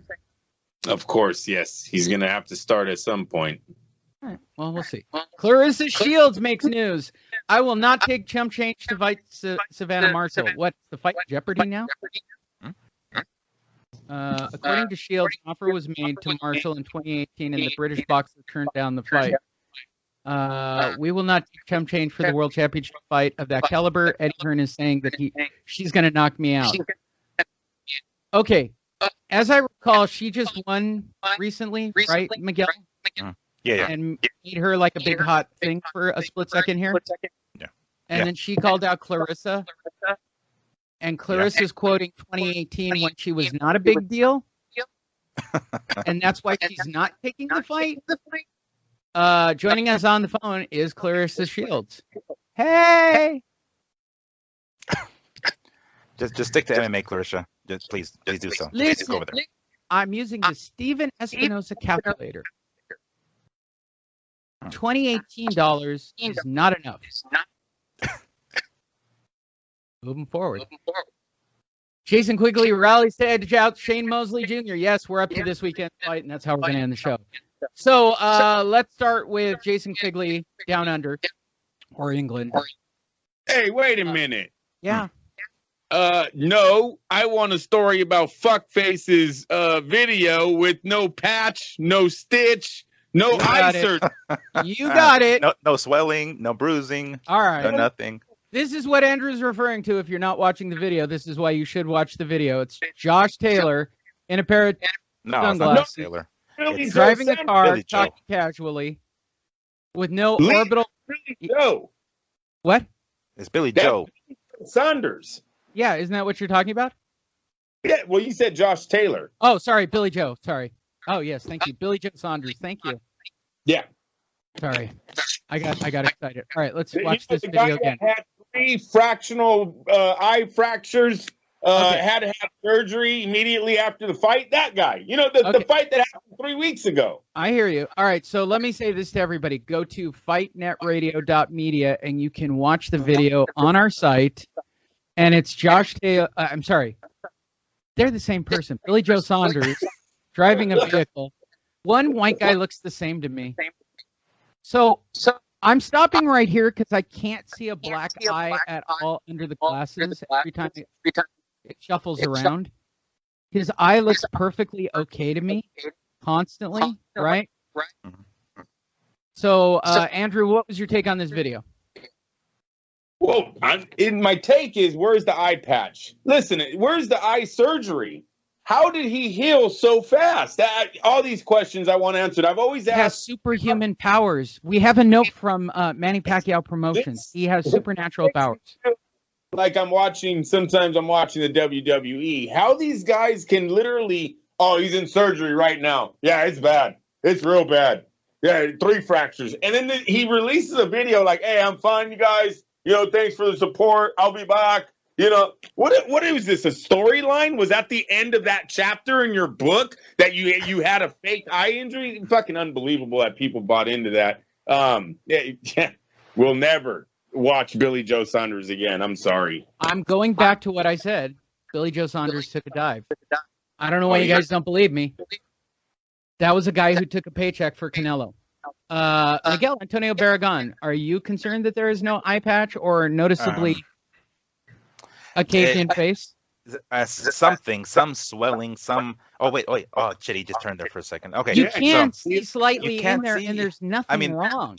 Yeah, there won't be. I mean, there should be some sort of stitching, some sort of maybe swelling, some sort of I don't know, bruising.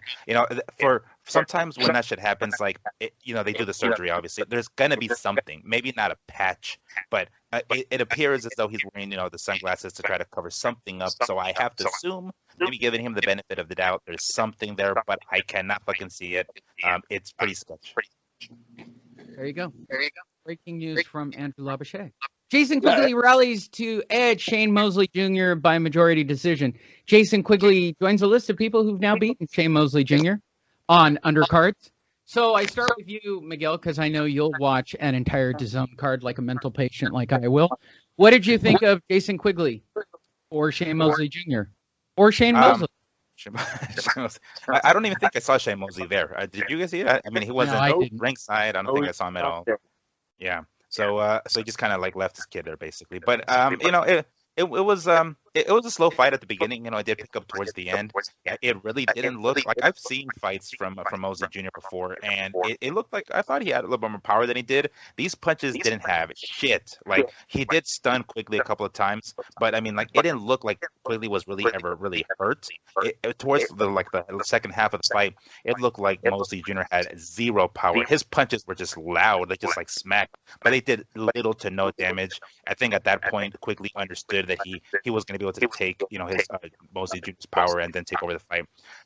It was a close fight. I don't really see too much of a big future for Quigley. He did take plenty of shots, and he managed to come away with this fight here. I don't know. Maybe he kind of earned himself or won himself a nice payday in his next fight. But beyond that, I don't really see too much of a future in either of these guys, to be honest. AP. Yeah, he's he just has to keep winning. He'll find himself on fight cards. I don't know what his future holds. Shane Mosley Jr., he's 17-4. I think the project's over with him. That's why his father wasn't at the arena. Because he's embarrassed. Embarrassed, and yeah, his son is just chasing something that's not there. His son, it looks like they talked about him being very lazy in the ring, and you can kind of see it. Did you just say a black man is lazy, Andrew? Let me check with our sensitivity expert. Is he allowed to say that? Done enough of the race card today. I think the race card has been played. You think the bingo long traveling all-star section was a little rough? Yeah. That was kind of the big payoff. I thought that was it. Yeah. But so yeah, you get Mosley fights in very, what did they say, sporadically, right? He's just in bunches. He throws flurries in bunches and then takes off 30 seconds the rest of the round, or things like this. And he's 17-4, guys. I mean, we're talking about him because of his fucking name. His dad knows. That's the only reason we're talking about him at this minute, because there are two other bigger stories that happened this past weekend. And the first, Devin Haney survives a very scary moment within his own fight and box pass Jorge Linares for the decision. Interesting fight. Very interesting fight, and a very interesting moment where Andrew's point of don't sleep on a dude who's got some action left in him. So I'll start with you this time, Andrew. This is what you were talking about previously when speaking of a heavyweight. Linares, you can't sleep on him. Yeah, no, Linares has always been very professional when it comes to him in fights. He's one of the best. He always has been. Speed, power, he possesses it a lot. He showed up again last night. He said before the fight he thought he could keep up with the 21-year-old Devin Haney, or 22-year-old, I believe he is now, and he couldn't. In the beginning of this fight, in the beginning of the rounds, it was very close. As the fight got carried on to the late rounds, I thought Devin Haney just pulled away on youth and speed and power. IQ, probably still a very even fight. The guys were trading blows. There's a lot of good things going on in the ring as far as boxing IQ. There was also a lot of cheating going on in the ring. I think both guys got Devin Haney especially got very frustrated in this fight that his punches weren't having the same effect on Linares as they were on other people. I think Devin Haney was kind of pushing for a knockout too much in the early rounds of the early part of this fight, which made it a lot closer. I didn't like the instructions that Haney's corner gave him when they told him to sit down on his punches. When they did that, it was actually Jorge Linares' best round because Haney wasn't moving. He was doing a perfect job of sticking and moving, and he could have just picked him apart and probably softened him up for the late rounds. But when he gave Linares that hope by standing in the pocket and trading with them, maybe he gave him the mental kick that he needed to go the full distance. Overall, it was a great fight. I like the action. I like the matchup.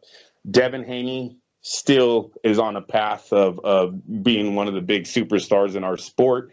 Even though he was touched a little last night, he didn't look flawless. You've seen potential there. He's only 22 years old. He's fighting one of the best in the division, and he damn near almost, pitched a shutout. Almost. He didn't, but it doesn't knock who Devin Haney is. You put him in the ring with anyone, he's a threat. More importantly, Andrew, can we get a review from Junior about this fight? Yeah, no, you know what? I don't think Junior watched this one. I think he was already asleep. Yeah. All right. Well, make sure that he watches the Mayweather Logan Paul fight this weekend. I'd love his feedback. I turn to you, Miguel. The main event was the main event. It was, and it delivered. I was thoroughly entertained by this fight. I like the fact that that Haney encountered a little bit of adversity. This is what we want to see, how they react to that. We said it from before.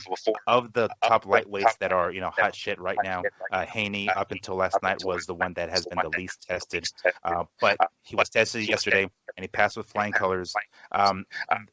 To touch on what Andrew was saying, it was a lot of fucking clinching and a lot of dirty shit going on. Like, it appeared as though Haney was trying to use the Josh Taylor tactics from a couple of weeks ago with Ramirez. It was punch, and then initiate a clinch, smother your opponent, make sure they don't counter, and he did that later on in the fight. At the beginning, he was outpointing Linares pretty easily with the jab. You can tell Linares' age was catching up to him. He was just barely missing some of these shots, reacting a little slower, and Haney's youth and speed was able to win him the earlier rounds. As the fight went on and Haney began to stay in the pocket and slow down just a little bit, that did give Linares the opportunity. There were a couple of things that I didn't like about this fight. Number one, it was Haney's fucking clinching. Like, that shit, I could only do so much of that stuff. I was hoping the ref would give him more of a harsher warning, but he didn't. He got away with it. All right, no, but now Linares, I felt like Linares was, I don't know how to explain it. He's a veteran, but he fought like a fucking noob. Like, you would think that when he clinches, Haney would clinch and then throw punches with whatever free hand there is. It's like, all right, go ahead, dude. You can do the same. Linares, you can hold the other guy, the other arm. You can do this. It looked like Haney was just outsmarting Linares, and he's the younger guy. We expected Linares to be outsmarting him, but as the fight went on, Linares, started to pick up, and there were a couple of instances where he pushed Haney's head down and kind of pulled him to the canvas. Like, yes, you should have been doing that from the beginning. If he's trying to clinch, you chuck him off of you, dude. You make it rough. If he's gonna fucking try to make it rough on you and try to smother you by throwing, initiating clinches, you toss him off of you. Fuck it. And he didn't do any of that. It looked like he was waiting for the referee to come in and stop it, and then Haney would unload a couple of extra punches. It wasn't until later that what's his name, Linares, finally started to catch on and started throwing punches in the clinch as well. At that point, it was a little too late, but it was a good test for Haney, the best test of his career to date. He passed with flying colors. It was a very entertaining fight. I'm going to rewatch it a few times and maybe even rescore it just for shits and giggles. But I'm glad that Haney did meet some adversity and came through. There you go. Let's go to the biggest news of the weekend.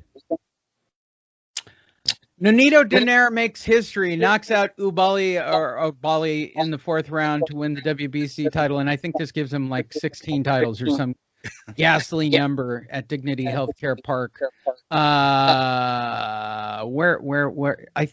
Where is it? How many titles does it make for this dude? And he doesn't go away. He doesn't. I didn't see the fight. Miguel, did you see the fight?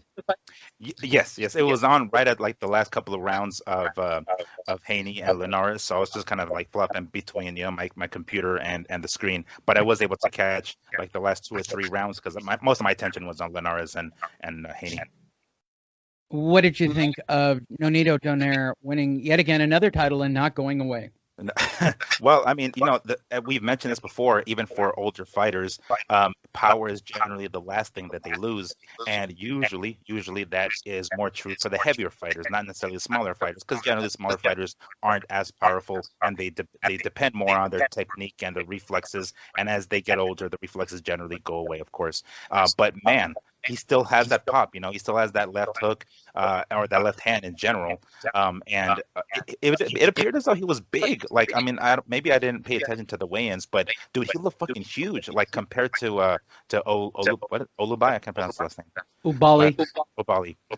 But it was just like, damn, he looked like way big. It almost looked like his fight with Montiel. It just looked like that. I was like, God damn, he was gonna outpower this dude. And when he stunned him, I was like, oh shit, he's not gonna let him off the hook. I think it came at the end of the round.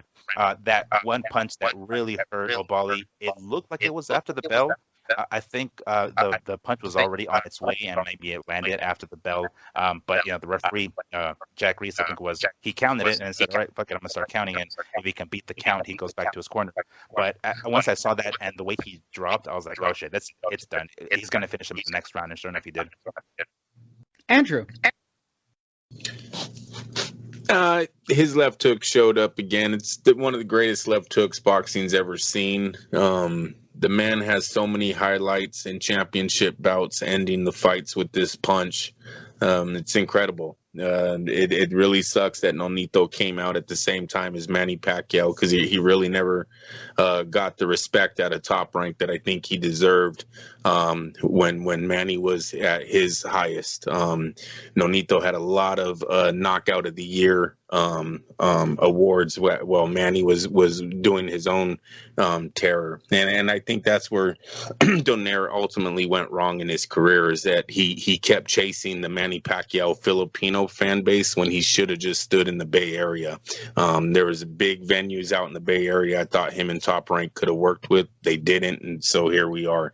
But with all that being said, he's still the champ, WBC champ now. Looks like he's probably going to get his rematch with Inoue. I believe this is what this fight set up. Am I correct when I say that, you guys? Sets up Inoue. All right, so he's getting that fight over, another big payday for him.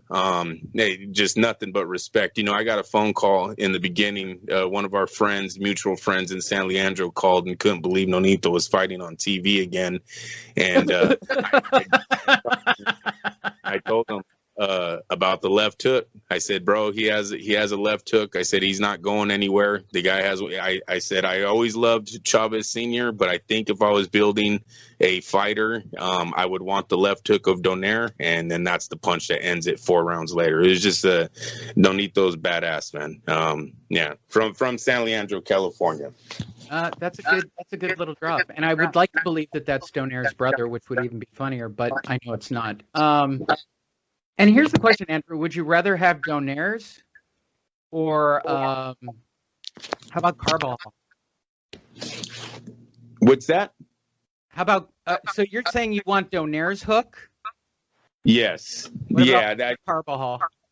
Carbo has a good one, but I don't know if there's been a fighter that has had more one-punch knockouts in championship fights than Nonito Donaire has with that single punch. I think that's a big deal, that single punch, because Carvajal's got the pop, and one of the things that I love about Carvajal is that triple hook that he throws. That's fucking killer, but it takes 3, it takes 1 from fucking Nonito.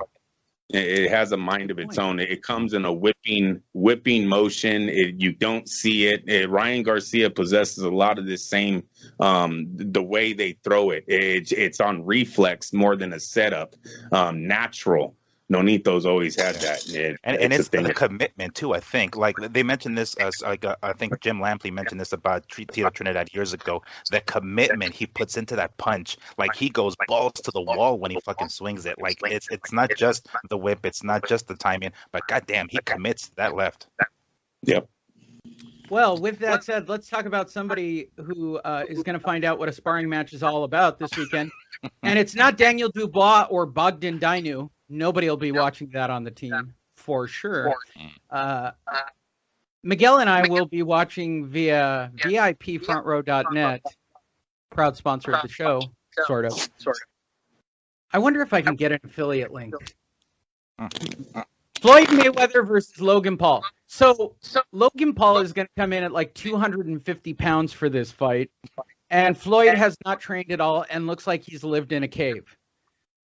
Is there any hope whatsoever that Logan doesn't piss off Floyd and Floyd milks this for whatever it is, the 6 to 8 rounds? I start with you, Miguel. Is it 6 rounds? Is that what it is? Like I don't know what it is.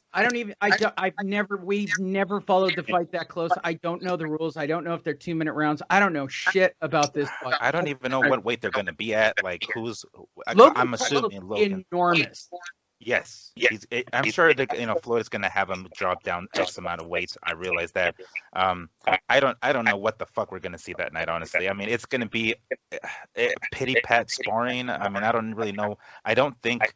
I mean, man, I don't know. This is just going to be a fucking circus. What a dumpster fire of a circus this fight's going to end up being. You're going to watch it, of course, right? Oh yes, I'm going to watch it. I'm going to watch the training wreck. No way. Yeah, I'm going to watch it. Yeah, of course. Andrew, are you going to watch it? Logan Paul would have been smart to give this thing a weight limit. He would have been smart to do everything that Floyd wants done for him to make this little money and move on with his life.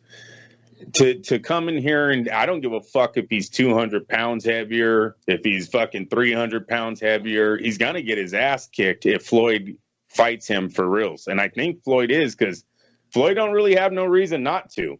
The money's already in the bank. The guy's hella bigger than him, so Floyd's going to have to keep him off unless Paul – is his last name Paul? It's his last name, Paul. Yeah, last name Paul. That's the way to keep it straight. Just call him Paul.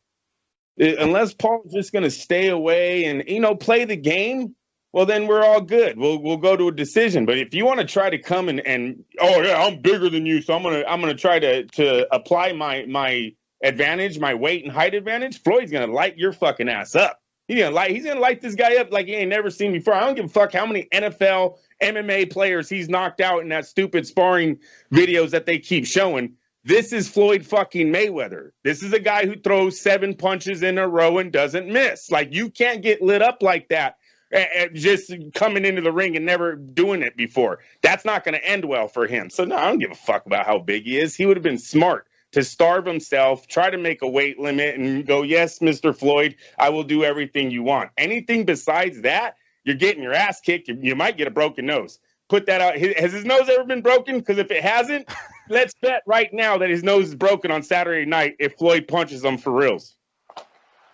Do we all think that this is like the great white hype getting ready to happen? I don't think. Listen, Floyd just doesn't have any reason to be nice to him. Even Conor McGregor, there was an ounce of respect between the two because they were both fighters from different sports. Paul is no fighter. He's some punk. He's some kid. Like, Mayweather has no reason to be nice to this guy. And the fact that the dude weighs 180 pounds and looks like he's on steroids and it might be coming in, all Paul has to do is land a punch, right? Oh, and his fan base, oh, my God, he hit Floyd. They're going to be so happy. Sort of like the McGregor guys, but whatever. Probably worse. They're going to be so happy that he lands a punch on the dude. Yeah, I see Paul trying to go in there and push Floyd around, or think he's going to push Floyd around and then get his ass. We have a clip of that if you want to watch the video between Logan Paul and Floyd Mayweather. Happy to be premiering this on Fight Net Radio. We've got advanced footage of it. Time travel, right? Take us through this, Miguel, since we're time traveling. I mean, Logan Paul looks really good. Like, he's really polished for the fight. He's really fired up about this fight. Yeah, he looks pretty pumped up. Yeah. He's very pumped up. Andrew, do you think he's pumped up for the fight? He looks really good. He looks ready. The guy looks chiseled, roided out, and ready. I'm a little concerned that Floyd is smoking and still laying on the table getting a massage before the fight. Oh, and there you go. And then he gets and just imagine him with hair. Imagine him with a little bit of hair. Oh, I hope he goes bald. Oh my God. They don't have bald clip. I would show it. They got to tell Floyd he's got to lose the hair. It puts like 10 years on him. I mean, I don't know what makes him look older. Like the fact that the hair is like sort of gray, or the fact that he was bald before. Yeah, and there's like patches. It's just not a good look, man. Like it appears as though his body is rejecting the fucking hair or some shit. It's like it won't grow in some areas. It's just like, people that grow patchy beards, but on his head. Oh my God. It looks like mold is what it looks like. As it is. There you go. That's this weekend, and we'll have full coverage for you next weekend. No, we won't. We'll actually talk. It'll be the night of fight. We might have to move Fight Net Radio to Monday just to talk about the fight. I just realized that. Right, Floyd it's fucking on up Sunday. Low. Is it still on Sunday? I thought they Yes! switched that. No. Cambosos and fucking Teofimo decided to go to a different weekend for some reason. Well, I mean, to avoid competition. But no, to my knowledge, it's still on the Sunday. It's still on Sunday. In fact, I feel bad I passed on my press credential. I should have gone to the fight. I should have went. Oh, well. That'll do it for this week's Fight Net Radio. Go to fightnetradio.media. Of course, this week, Miguel and I will put out a watch along to something. Miguel will pick last time. You pick something this time. It could be MMA or boxing. Doesn't matter. It'll be fun. And we'll make that available on all our platforms. But if you want to see it, just go to fightnetradio.media. I'm also going to get together with Sam Navajero, and he and I are talking about an additional program. Oh my! Coming soon to Fight Net Radio channel. Andrew will go back to pouring concrete for the next week. That's what he will be doing. I'll create more content. Miguel will slave behind customer service and create content. You're all caught up. That guy is Miguel Antonio Barragan. Check him out at Fight PMigs. That guy is Andrew LaPache. Check him out online as well. And of course, shout out to our producer, Sam Navajero. We appreciate all of you for listening. Thank you.